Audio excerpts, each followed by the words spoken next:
lovelies, Lisa here, and I've got this rockin' look going on this morning. Yeah, this is kind of what happens when you wake up with terrible bedhead and you sort of don't have time to take a shower, and you put like gel and you scrunch it up and you're like, yeah. I do have some content I want to share with you. It's sort of like how this unboxing idea I had, how it evolved. I just got a couple of decks from US Game I'm really, really excited to share. And one of my viewers, Cesar, if you're watching this, recommended or brought my attention to this deck. And I'm not going to talk about this in this video, but soon. So this is the brand spanking new Rider-Waite-Smith US Games deck, now with Pixie's original hand-drawn titles. So in the 70s, in the 80s, in the 90s, most of the 90s, I think. I'm not sure when they stopped doing this. US Games used to just use, like, normal, like everyone, Pixie's entire artwork for the Waite-Smith deck. So Pixie is, for those who aren't familiar with that little nickname, that's the nickname for Pamela Coleman Smith, the artist who worked with under Arthur Edward Waite's instructions, his direction, but also her own genius, the illustrator who created the images for these cards. And in the 70s, 80s, and 90s, US Games just used her whole design, including her hand-drawn titles. And that's particularly important on the trumps, on the major arcana, where the titles are at the bottom. And less important in the minor arcana, but you still see the titles on the court cards, on the royals, in those 4 minor suits. After the 90s, US Games started to get rid of her hand-drawn titles and instead use just a regular computer font. And it did so because they were trying to get more internationally sensitive. So if you're creating a deck where you put the titles in German or Spanish or French or Dutch or whatever, it's nice to have there be no distinction between the font you're using for your non-English speaking tarot audience and the font you're using for your English speaking tarot audience. So there was a reason, and actually quite a sensitive and lovely reason, why US Games moved away from Pixie's original calligraphy. However, tarotists worldwide have spoken, and we prefer having Pamela Coleman Smith's original lettering. So US Games is coming around. Here's their new deck, and I have high hopes for it because US Games has just been producing such beautiful decks lately, really understanding the prevailing tastes for heavier cardstock, for more matte cardstock, for heavier packaging, more permanent packaging. I was just in Sarasota, Florida, visiting relatives. I went to this really sweet metaphysical bookshop called the Elysian Fields and picked up, I am not an oracle person, but I picked up Katrine Weltstein's Oracle of Mystical Moments. She's a German illustrator, and the artwork really appealed to me. It had sort of that sort of surreal and whimsical quality, very female-centered quality of like Nicoletta Ciccoli's decks, or her art, and the decks that are produced by Lo Scarabeo using her artwork, but none of the sort of creepy quality that we see with Ciccoli. It's all just very lovely, very delicate, very evocative, sort of faintly Victorian. These are, it's computer-generated images, so it's a computer collage. Not truly diverse, mostly, white, thin, ethereal, but just quite beautiful, and with, sort of evocative titles. So, The Art of Seduction. So I'm not exactly sure how I will use this deck. I don't use Oracle very often. Certainly I won't use it straight up. It'll be intermixed with my tarot work.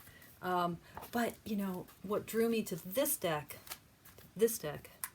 was both the quality of the art and then also the quality of the production. So this is what US Games is doing really nicely now, sort of slight gloss, but mostly matte, soft cards, soft to the touch, nice thickness, and then really beautiful boxing. So they're listening to us. They're doing cool stuff. Yeah, U.S. Games. So high hopes indeed for the new RWS deck. So I'll share with that, and I'm going to do a video where I compare and contrast it with a variety of vintage Waite Smith decks, U.S. Games decks, and then see where we are. Have we found the perfect neutral Waite Smith deck? Perhaps. Okay, so that's to come, a little teaser. But today, what I really wanted to talk about is black and white tarot decks. Black and white tarot decks.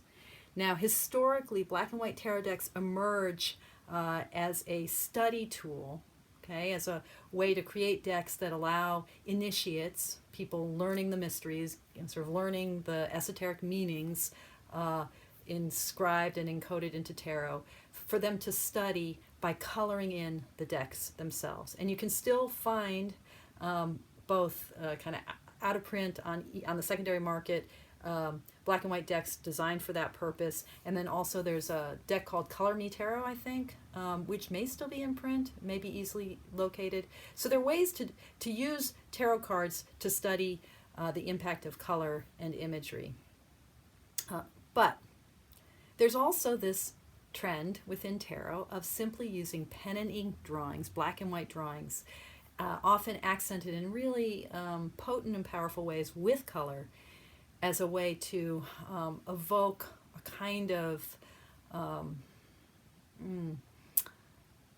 more visceral connection to image. There's something for me about the pen and ink mode. And here, the quintessential version of this is Kim Kranz's Wild Unknown, where the pen and ink mode of art really pulls out that sense of incision of a nib into paper, and that sense of how the image is not just all one thing, but it's got a kind of cutting quality to it. It reminds me of tattoo, and there's a whole bunch of wonderful tattoo inspired tarot decks, but it reminds me of tattoo, of what it means for a needle to go into the skin. And then when color does emerge in these black and white decks, the color that washes over the pen and ink somehow has an impact that's more that plunges more deeply into my psyche, I feel like. So, you've got this eight of wands, right? You've got the scratching of Kim Kranz's pen and ink to create the background, the black background emerging out of the light at the center, and then the 8 wands coming to a central point with the burst of fire, the ignition point, that lightning burst, which is in color. And somehow that dynamic quality, that sense of texture and depth, even in a two-dimensional image, somehow that brings forward the sense of power, of impact, of explosion, of ignition that the 8 of wands can mean. The way that light and darkness gets accentuated when you're working with pen and ink, and the sort of starkness of black and white with the swaths of color. So, when I think of a black and white deck, it may be that this is the deck, even though it has a lot of color in it. This is the deck that I'm ultimately thinking of as the paradigm, or the exemplar of what a black and white tarot deck can do. Okay, so the Wild Unknown, 2012, right? Brings kind of pen and ink, black and white tarot into kind of a popular moment. Now I want to share with you a couple of new decks, new-ish decks, one of which is still in print, the other I think you can put in advance orders, and remind us of a slightly older, newish deck, 2018. This is, and I'm not going to try to, because I don't speak Polish at all, but the Polish artist, I won't say his name, that produced this deck, the Oculi Occultati, Scarlet Imprints. This deck is still available. The black and white pen and ink. Oh my God, this deck is unbelievable. The black and white pen and ink, look at this Empress card, of the major arcana is then kind of contrasted and complemented by the color swaths. In the minor arcana, you've got this sort of yellow for wands, blue for cups. Yeah, and that's the Queen of Cups, which is one of my favorite cards in the deck. The red in the swords, and then the green of the pentacles. Black and white on the back. Unbelievable cardstock. This deck, you know, it came out at the end of 2018. Look at the Emperor. It came out in 2018, blew a whole bunch of people totally away, emerged at the end of that year and the beginning of the next year on a bunch of people's all-time favorite, you know, annual favorites lists, but you don't see it. It's not around that much. And, you know, it's, look at that strength card. And it's because, I mean, a couple of things. The format is so big. So how do you actually work with this deck? Is it a study deck? Is it a reader's deck? And then the cards don't have titles on them. So that can be challenging. The Wheel, Justice. But, you know, you see what does this make any sense what I'm saying about the way that the pen and ink, you know, and the way it creates this sense of incision, incisiveness, this kind of, I mean, it's a very wandsy quality that pen and ink drawing can bring to the tarot. So black and white decks, I find when they're pen and ink decks, are almost always wandsy, fiery decks for me, even though they're black and white. They're not, you know, overwhelmed with warm colors, but that incisiveness, because of course, you know, in a traditional Marseille style deck, the wands, I'm looking for my Chris Hodder deck, in a traditional,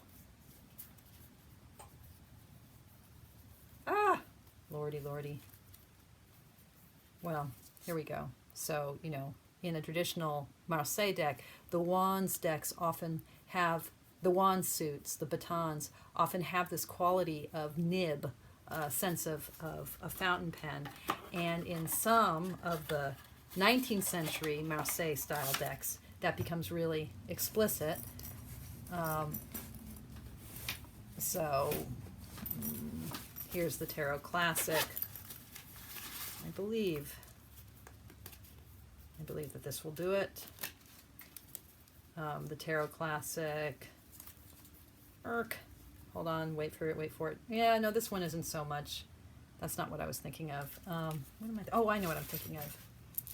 I'm thinking of the Ancient Italian 1885 deck. Yeah, here we go. You know, so these wands really are like fountain pens, right?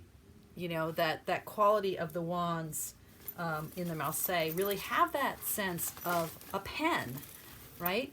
The batons have that sense of a pen, and the way that the pen has that incisive, powerful cutting quality into paper, creativity, the expression of will. So I think, you know, that's part of the power of a black and white deck when it is explicitly tied to that sense of pen and ink, drawing, writing, inscribing, incision. Okay, so Oculi Occultati, 2018, the Kim Kranz's deck. Just calling up my notes here to make sure that I don't miss anything that I wanted to share with you. Okay, and then two more recent decks. So one is Taylor Hultquist Todd's Canis Arcanae. So dog tarot, sort of, you know, the Arcanae, sort of the secret or mystical dogs, the hidden dogs, or the dogs of the Arcana, right? This was a Kickstarter deck. She's selling it still on Etsy, and it's a pretty funny deck. I don't really love, I just found it on Kickstarter like at the very end of the campaign, I do not like the silver edging. I don't think it really adds. I think, you know, if you're going to edge these and have them edged, I think having them in black would be better. And, you know, it's really Waite Smith imagery with dogs, right?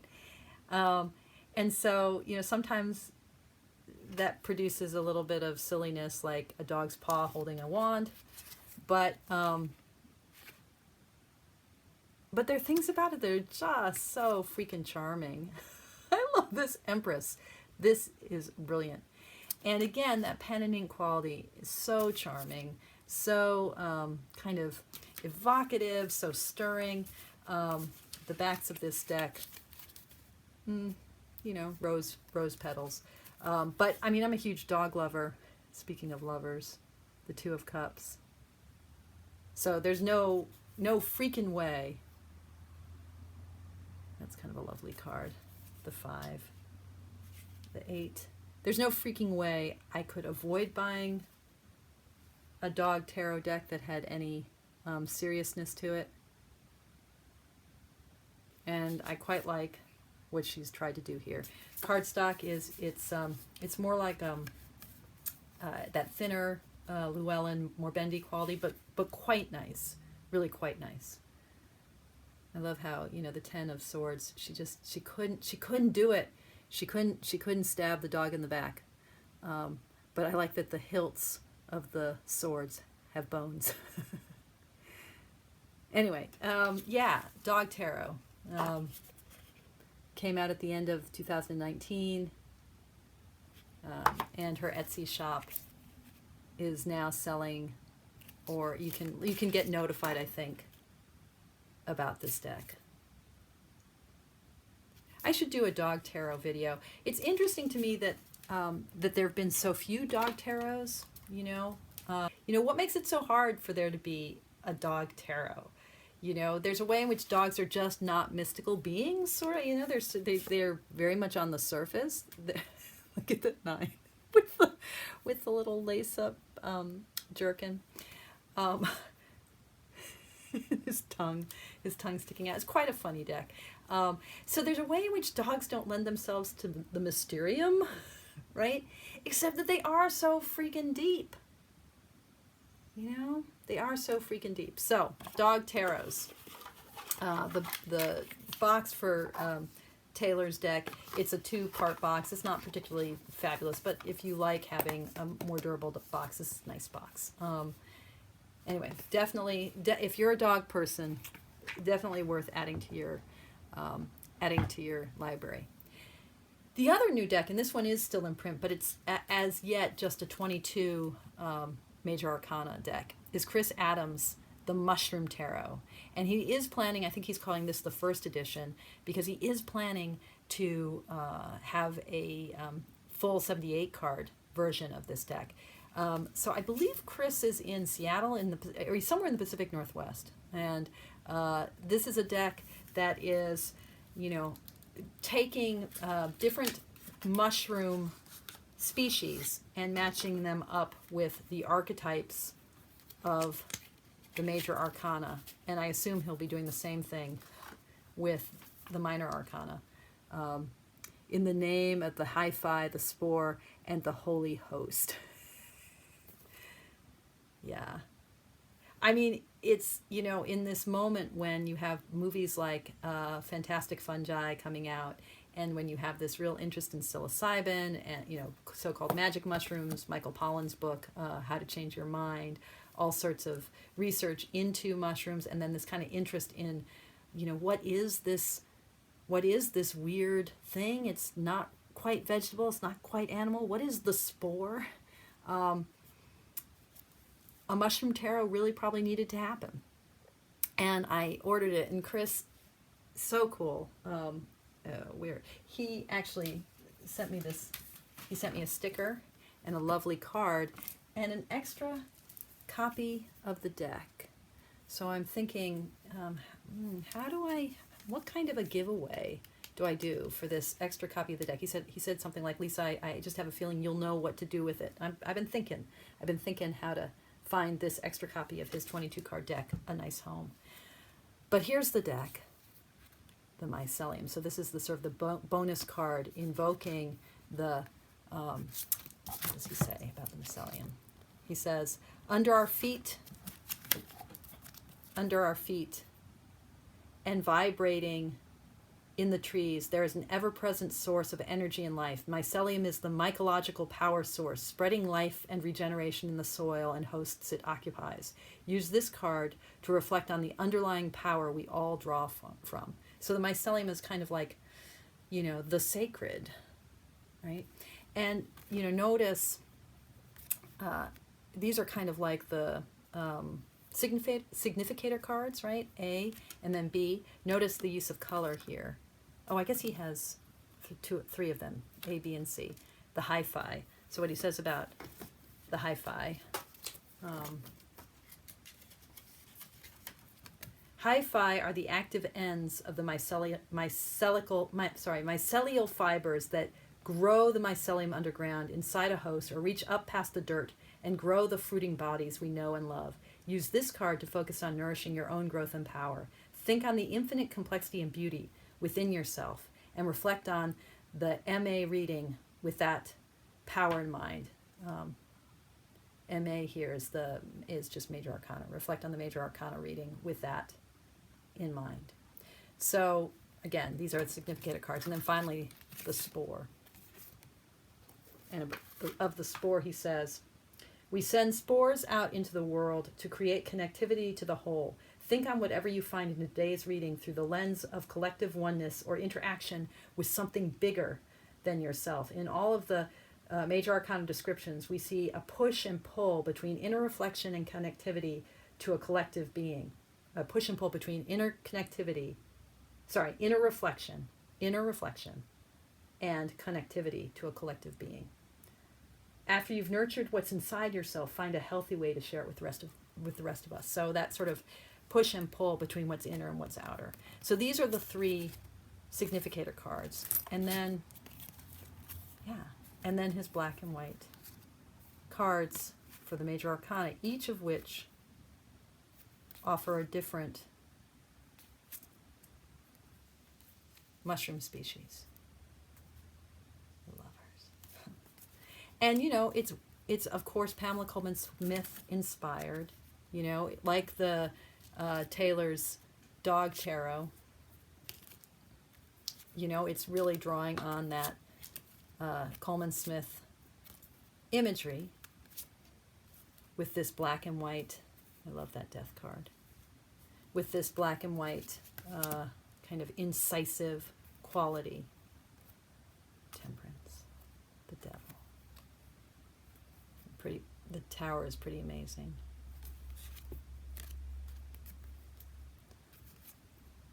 But, you know, it's just so creative. My friend Doug first brought my awareness to this deck. I think he ran into Chris Adams at a mushroom festival. Yeah, I cannot wait. I cannot wait for the 78 card version of this deck. So I haven't worked with, because I tend not to work with just the Major Arcana, so I haven't worked with these 22 cards or the three significators much, but I will keep you posted as I do integrate it into my practice. So, the Mushroom Tarot, Chris Adams, Canis Arcanae, Taylor, I guess she goes by the name Taylor Bryn, Taylor Bryn's deck. And then the deck that I just got. So this is US Games version of, it's sort of a kind of redrawing of a deck that came out, I think it first came out in 1981, but the artist behind it is this woman, Rola Nordic. That's her craft name. Her given name was Michelle Baker, and then she married, and her married name was, not Michelle, I'm sorry, Muriel Baker, and then she married and became Muriel Burleson, born in 1898, died in 1995, and she was a hereditary witch, writing and becoming somewhat popular in the 50s and 60s, especially the 60s. Came out with a book, I think in 61, called Tarot Shows the Path. Let me just double check. Yeah, tarot shows the path. So she's part of that mid-century 1960s uptick of interest in tarot that really led to the tarot renaissance that makes it possible for all of this craziness of you and me and all of our tarot buddies, right? Tarot shows the path. And she, her deck, Rolla Nordic's deck, was a black and white version suitable for coloring of the Marseille Tarot. The illustrative style of it is quite charming. You can find used copies, sort of vintage copies of that deck. There was a US Games version in 1981. I think that was the first edition. I could be wrong. And then A.G. Mueller came out with a version in 1995. These come up on eBay and places like Samuel Weiser and other places. You can find these decks, Abe Books, not cheap. But now US Games has done a redrawing of her deck, the Rolla Nordic Tarot, in inverted colors. So it's not meant to be colored in, if that was the intention for her deck. It's not meant to be colored in.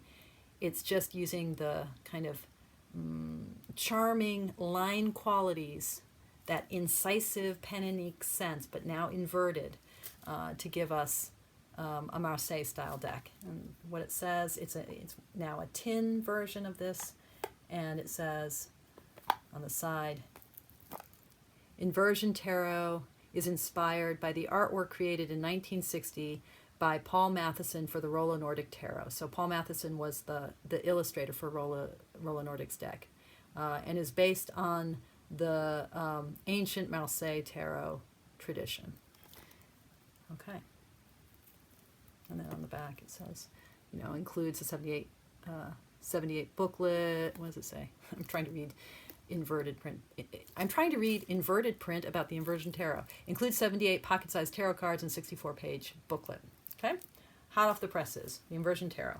Let's check it out. Oh, I have high hopes. Oh, it's so sweet. Okay, so this is the booklet, and I'm wondering if the text is taken from Rolla Nordic's text. I don't think so. The Inversion Tarot is based on and inspired by the artwork, blah, blah, blah. When tarot artist and designer Jody Bachynski Barbesi discovered the 1981 version of Rolla Nordic's deck, published by US Games, she was intrigued with the mid-century style illustration. So that kind of mid-century version of the of the 18th century Marseille style. She wanted to pay homage to the original deck while updating it for contemporary tarot readers. The images have been inverted. Some of the anatomical and decorative elements have been refined, and new details have been brought into focus for a strikingly interesting and attractive 21st century tarot deck. So this is the artist Jody Bachynski Barbesi, riffing off of Paul Matheson's illustrations for Rolla Nordic's tarot deck that was originally printed by US Games in 1981. Okay, so seems like this is going to be the kind of nice quality cardstock that we're used to in these tarot in a tin. Unfortunately, of course, we've got the copyright 2020 US Games, but yeah, how fun is this black and white deck? So yeah, look at the Hierophant. So very simple, charming line drawings, inverted coloring. I love the backs. I love the backs. Oh, look at that strength. That's the other thing about black and white and the line drawing, like just how much you can convey with a few simple lines, right?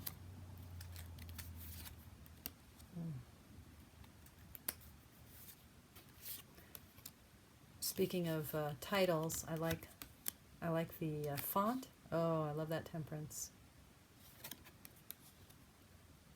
Kind of stylized version of the Marseille. So very, very, the sort of Paul Matheson imagery that this new artist is riffing off of, you know, very, very Marseille quality. But, you know, that's kind of a Marseille / Waite Smith, right? You've got the creepy child on the horseback. Although it's made kind of charming. That horse is a little bit cute. The sun is more Marseille style. Interesting. Oh, I love it. And then, you know, and then that world dancer. Oh, isn't that charming? So then, you know, we move into quite Pippish, because it's Marseille style, right? But the arrangements of the suit elements a little bit diverging, right? Like that, you know, this is not the arrangement that we're used to with a Marseille style deck.